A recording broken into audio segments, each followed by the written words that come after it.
baie welkom by vanoggend se erediens. Dit is vir ons 'n voorreg dat julle inskakel. Kom ons raak vir 'n oomblik stil en dan bid ons saam. Vader, dankie vir hierdie besonderse oggend. Nie net dat ons kan lewe nie, maar dat ons vir U kan lewe. Dankie vir ook wat vandag gebeur in die kerk en hoe mense saam kan kom om deel te word van U familie. Dankie dat ons op U kan vertrou en dankie dat U liefde vir ons so groot is, dat U ons eerste kies. Vader, gaan asseblief vandag saam met ons diens en saam met al die ander verrigtinge. Dankie dat ons U liefde kan voel. En dankie dat ons dit vir U kan vra. Amen. 'n Jongerige man, sê kom omtrent my ouderdom, besluit, ek moet iets aan my gewig doen. So, die enigste logiese antwoord is hy sluit by 'n gimnasium aan, of soos die Engelsman sal sê, 'n gym. Hy besluit as hy die ding gaan doen, gaan hy dit behoorlik doen. Hy vat die beste pakket, goue lidmaatskap. Hy kan gaan wanneer hy wil. Hy kan die beste toerusting gebruik. Hy kry selfs 'n persoonlike afrigter. Die eerste dag daag hy by die gimnasium op en hy staan voor die voordeur en hy vat 'n foto en sit dit op sosiale media en sê die begin van 'n nuwe lewe, nuwe ek. En hy doen dit die tweede dag en die derde dag. En na so 'n maand sê sy vrou vir hom, man lief, ek sien nie eintlik 'n verskil nie. Gym jy nog? Hy is so half geskok en verbaas en hy sê, natuurlik het ek nog die lidmaatskap.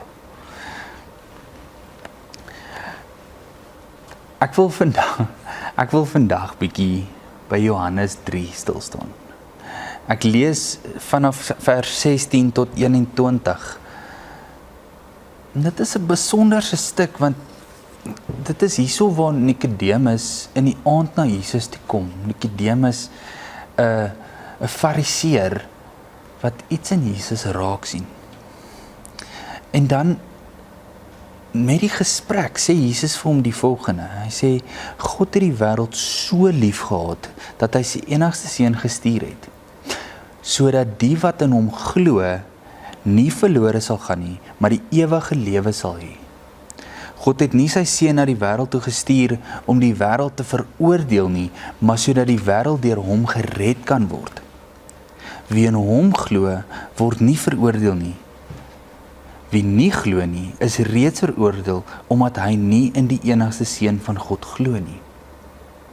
En so kom die skeiding. Die lig het na die wêreld toe gekom en tog het die mens eerder die duisternis as die lig liefgehad, want hulle dade was sleg. Elkeen wat kwaad doen, haat immers die lig en kom nie na die lig toe nie, sodat sy dade nie aan die kaak gestel moet word nie. Maar wie volgens die waarheid handel, kom na die lig toe, sodat dit duidelik kan blyk dat sy dade in gehoorsaamheid met God is. En dit is vers 21 waarop ek wil vas staan. Ek lees dit graag weer. Wie volgens die waarheid handel, kom na die lig toe, sodat dit duidelik kan blyk dat sy dade in gehoorsaamheid aan God gedoen is. Nou hierdie hele storie van die lewe en verhouding en God se familie begin eintlik lank voor die tyd. En dit is by die doop. Ons het vandag 'n besonderse geleentheid waar ek kan waarneem hoe iemand baie spesiaal in my gedoop word. Maar wat beteken die doop eintlik? Want die doop is nie net ietsie wat ons moet doen om vir ouma gelukkig te maak of om die mense om ons te wys, maar kyk wat so mooi Christen ding het ek gedoen nie.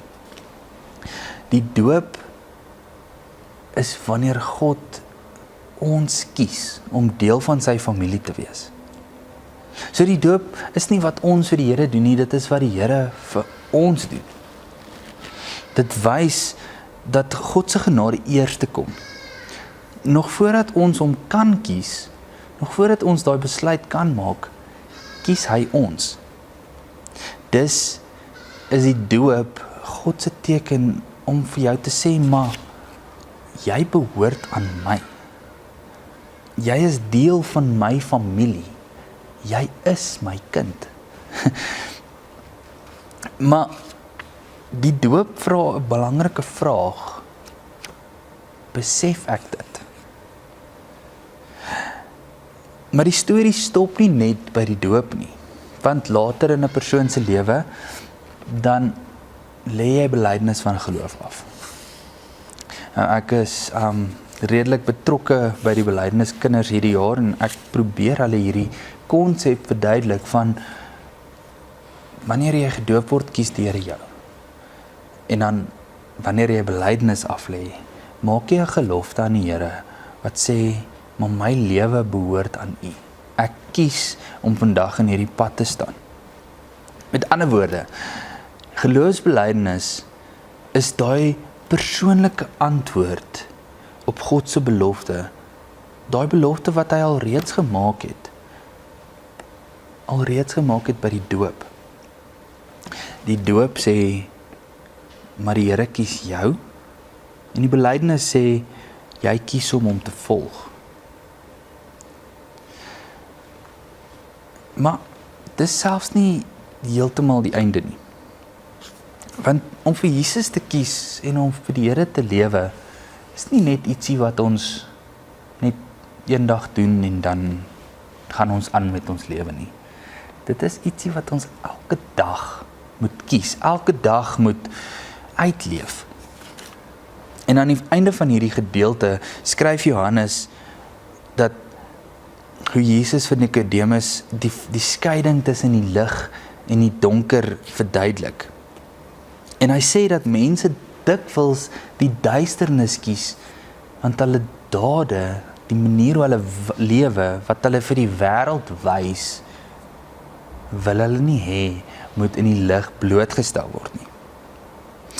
Want in die duisternis is waar mense wegkruip, waar ons toeters geheim hou, waar ons sondes probeer wegsteek. Maar Jesus sê, mense wat in die waarheid lewe en na die lig toe kom, hulle is nie bang dat alles gaan wys word nie, want hulle lewe in God se waarheid. Hulle lewe in daai lig. Om Jesus te volg beteken dus, ons moet uit daai duisternis uitstap. Ons moet uittreë en ons moet doelbewus so lewe dat die mense die lig van die Here in ons kan sien. Want ons is tog kinders van die lig. Ons laat toe dat sy lig binne ons harte skyn en ons verander van binne af, sodat ons aksies uit na die wêreld toe anders kan lyk. En as ons volwasse doop of ons doen 'n doopviering, dan sê ons juis hierdie, ons word herinner aan hierdie identiteit, hierdie nuwe manier van lewe. Dit sê dat ons nie meer aan onsself behoort nie. Dit gaan oor daai, maar die Here kies my. Maar ek wil vra, lewe jy nog soos iemand wat gedoop is? Lewe jy soos iemand wat in God se familie is? Lewe jy nog soos iemand wat in die lig wandel? Of is daar oomblikke waar jy dalk 'n bietjie terugstap in die duisternis, in die veiligheid, in die gedeelte van jou lewe wat jy ken en kan onthou? Want geloofsbelydenis aflegging is nie net 'n oomblik vir 3 mense begin daai vandag, maar vir baie van ons is dit ietsie wat ons al lankal gedoen het. Maar dis nie net 'n dag in die verlede wat ons moet vergeet nie. Dit is 'n keuse wat ons gemaak het in die verlede, waar ons sê ons gaan doelbewus vir Christus lewe. En doen ons dit nog? Ek het so rukkie terug het ek 'n joernaal opgespoor En met toestemming wil ek vir julle net 'n klein stukkie uit dit uitlees. Vandag, 2 November 2009, begin my nuwe lewe. 'n Lewe met Jesus. En ek wil hê dat my lewe net om Jesus moet draai en dat die Almagtige moet my alles wees.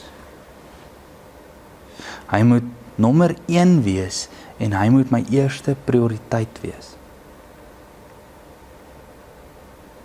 Ek aanvaar dat Jesus is my leidsman, my verlosser en my saligmaker. Ek het van vandag af geen laste nie, want Jesus het alles oorgeneem.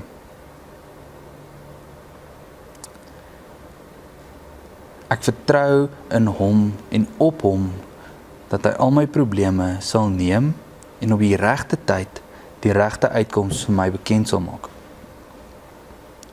Ek weet en ek aanvaar dat dit nie altyd maklik gaan wees nie, maar met Jesus by my sal geen onheil my meer vrees nie. En ek lê nou ook al my probleme en sorge aan Jesus se voete neer. My oorlede pa het hierdie joernaal geskryf toe hy 41 jaar oud was. Op die ouderdom van 41 het hy hierdie besluit gemaak. En hy het dit op papier gesit. 6 jaar later is hy toe oorlede.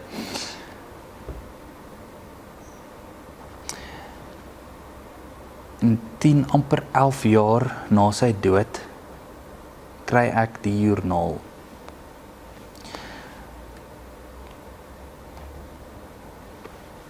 Dit bring vir my troos, maar ek kom nou daar. Geloof begin by 'n persoonlike ontmoeting, soos hierdie. En dit is ook waar Johannes 3 begin. Nikodemus kom in die nag na Jesus toe. As 'n fariseer en 'n lid van die Joodse raad, 'n man met kennis en status en invloed. Hy was nie sommer enige gelowige nie. Hy was die een wat ander na toe gekyk het vir raad. Tog kom hy hier na Jesus toe met vrae. En hy sê, ek weet hy is van God af, want hoe anders sal jy al hierdie wonderlike dinge doen as die Here nie by jou is nie?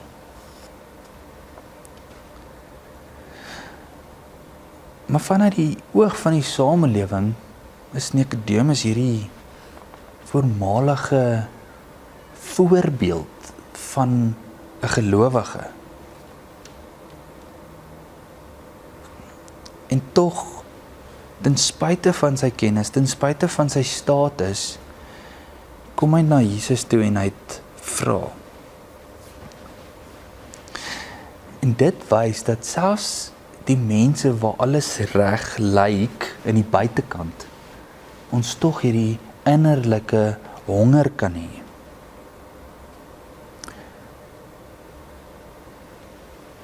Maar die verskil is, Nikodemus kom in die nag.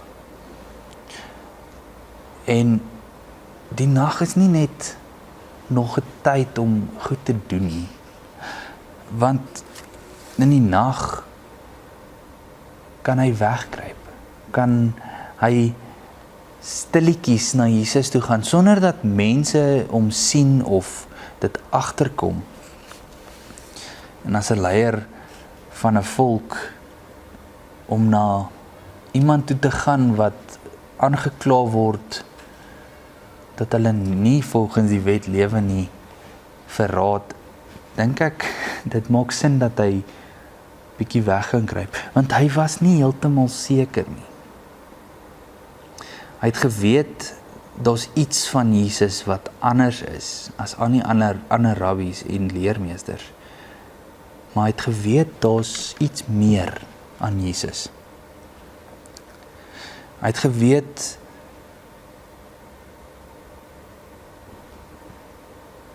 dit gaan oor God. En as ons moet eerlik wees, het ons baie mense vandag wat presies dieselfde is. Daar's baie mense wat die Bybel ken, maar hulle ken nie vir Jesus nie. Hulle kom kerk toe, maar hulle oefen nie uit wat dit beteken om vir Jesus te volg nie. En dit is hier waar Jesus iets radikaal van Nikodemus sê. Hy gaan nie in 'n lang debat in van A tot B nie. Hy gaan reguit na die hart toe. En hy sê vir Jesus, niemand kan die koninkryk sien as hy nie weer gebore word nie. Met ander woorde, ons verduidelik die gehou. Met ander woorde, Jesus sê vir hom dat geloof nie net oor kennis gaan nie. Dit gaan nie oor hoe lank jy al die skrif lees en die woord ken nie, of hoe goed jy die wet kan verduidelik nie. Geloof is nie net 'n tradisie nie. Jesus sê iets niets moet gebeur. Jy moet 'n nuwe lewe begin. En om weer gebore te word beteken dat God selfs 'n nuwe begin vir jou lewe maak. En hy word die beginpunt en die sentrale punt van daai lewe. En dit is 'n innerlike verandering wat die Heilige Gees alleen in jou lewe kan maak wanneer jy daai besluit neem om nie net vir Jesus te volg nie, maar soos hy te lewe en vir hom te lewe.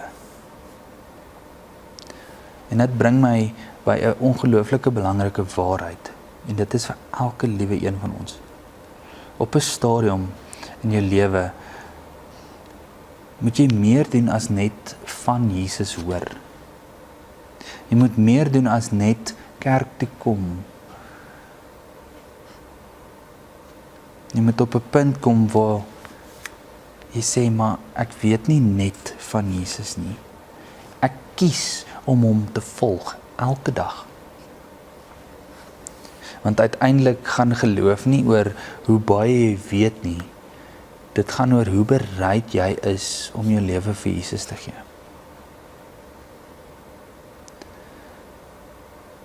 Wanneer jy hom begin vertrou, wanneer jy na hom begin luister.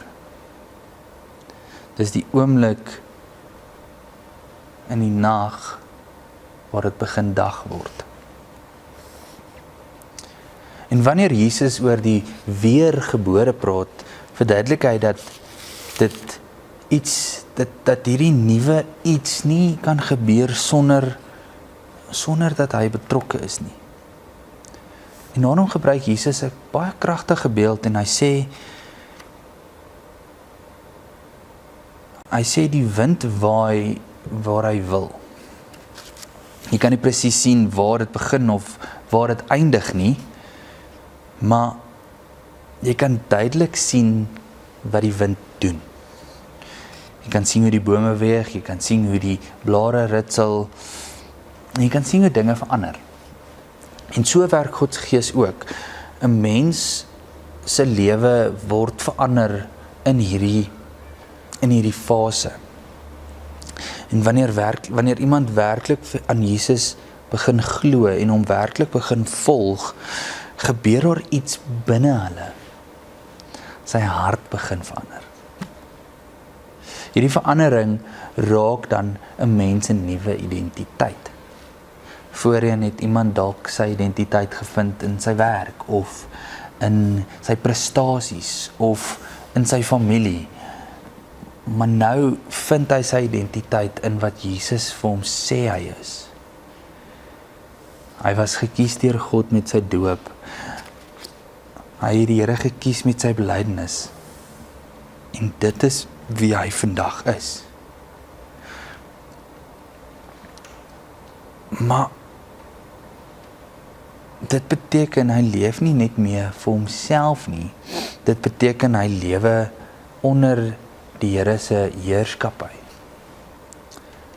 En juist daarom begin hierdie nuwe lewe ook met baie verantwoordelikheid. Wanneer iemand sy geloof bely, sê hy eintlik iets baie dieper. Hy sê dat hy kies om sy lewe in God se hande te plaas. Hy erken dat Jesus nou die Here van sy lewe is. En dit beteken, geloof is nie net 'n emosionele oomblik by 'n kamp of in 'n diens of by 'n sterk ervaring nie.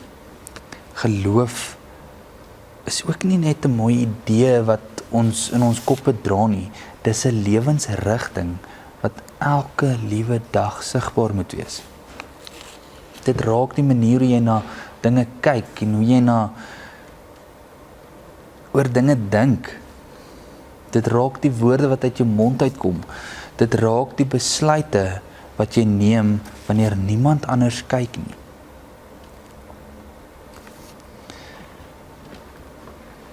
Dit raak 'n joernaal soos hierdie met egtheid en inhoud wat oor en oor praat oor hoe belangrik die Here vir jou is. Gaan jy vandag die moeite doen om so 'n joernaal te skryf? Om op papier te sit wat jy glo en wat jy werklik glo. Die feit dat my pa hierdie besluit gemaak het, bring vir my troost en ek het vroeër gesê, dit bring vir my troost want ek weet my pa is vandag by Vader. Ek weet waar hy is, want ek kon hierdie gelees het.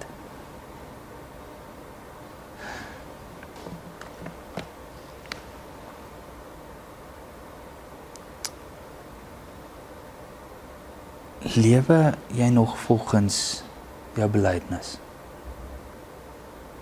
Lewe jy nog volgens daai besluit wat jy gemaak het om die nuwe lewe, nuwe jy in Jesus te vind? En die nuwe lewe van Jesus af is 'n geskenk wat elke liewe persoon van God af kry. En wanneer iemand hierdie geskenk ontvang, verander dit hoe jy lewe. Jy begin elke dag jou lewe in gehoorsaamheid. Nie omdat jy moet nie, maar omdat dit in jou hart verander hoe jy die wêreld sien. Jou dae word meer positief, jou gesindheid word meer aangenaam. En vandag is 'n besonder spesiale dag vir my, want 3 mense wat ongelooflik na in my hart is, kies vandag hierdie nuwe lewe. Die gesprek tussen Jesus en Nikodemus los ons met 'n paar belangrike vrae. Gaan ons net van Jesus weet, of gaan ons hom werklik volg vandag? Geloof begin by daai persoonlike ontmoeting, daai vandag kies ek hierdie. Dit lei tot 'n beautiful nuwe lewe wat deur God se Gees verander word. Daai lewe word bevestig wanneer ons geloof bely. Daai lewe wat begin het toe Jesus, die Here, ons eerste gekies het by die doop. Kies ons 'n nuwe manier van lewe. Lewe ons nog ons belydenis uit? Lewe jy nog soos iemand wat gedoop is? Amen. Kom ons bid saam. Vader, dankie dat ons daai keuse kan maak. Dankie dat U ons eerst kies.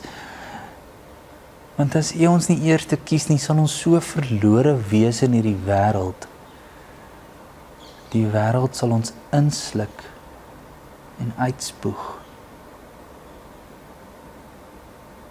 Maar U kies ons eerste om deel van U familie te wees. Om deel te vorm van hierdie heerskappy wat U net die beste vir ons wil hê. En dan wanneer ons U kies, verander dit nie net wat ons vir mense sê wie ons is nie, maar wat ons vir mense wys wie ons is. Dankie daarvoor. Dankie dat ons daai keuse kan maak. En dankie dat ons aan U kan behoort.